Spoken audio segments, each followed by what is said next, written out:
आणि यानंतर आणखीन एक महत्त्वाची बातमी। भाजपचे आमदार गोपीचंद पडळकर आणि सदाभाऊ खोत यांची एसटी कर्मचारी संघटना सुद्धा आज मध्यरात्री 12 वाजल्यापासून एसटी आंदोलनामध्ये उतरणार आहे आणि तशी घोषणा पडळकर आणि खोत यांनी केलेली आहे।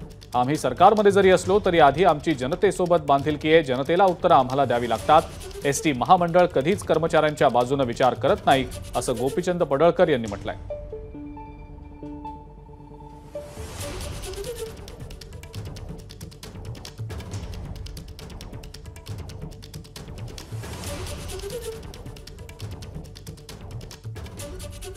आता आमचं म्हणणं असं आहे की जर उत्स्फूर्त कर्मचारी संपावरती जात असेल तर हे फेल्युअर कुणाचं आहे हे या अधिकाऱ्यांनी बघायला पाहिजे होतं, निर्णय घ्यायला पाहिजे होता। सरकारने त्यांना सूचना देऊन 1 महिना झाला तरी सुद्धा त्यांनी याच्यावरती निर्णय घेतलेला नाही आणि त्यामुळे आज रात्रीपासून सगळ्या एसटी कर्मचाऱ्यांना आम्ही आवाहन करतोय, आम्ही तुमच्याबरोबर ताकदीने उभे आहोत। तुम्ही आजपासून चक्काजाम करून टाका। एसटीला जोपर्यंत पगारवाढ मिळत नाही आणि राज्य सरकारच्या कर्मचाऱ्या एवढं वेतन त्यांना मिळत नाही तोपर्यंत आपण संपावरती जाऊ।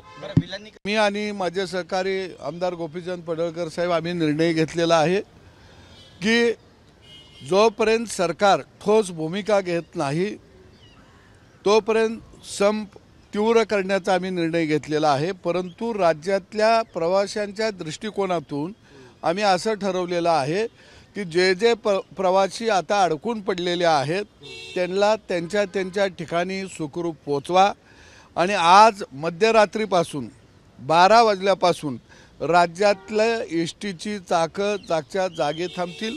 राज्यभर आज रात्रीच्या 12 वाजल्यापासून चक्का जाम होईल आणि या आंदोलनामध्ये आम्ही दोघं सुद्धा रस्त्यावरती उद्यापासून उतरलेला असू।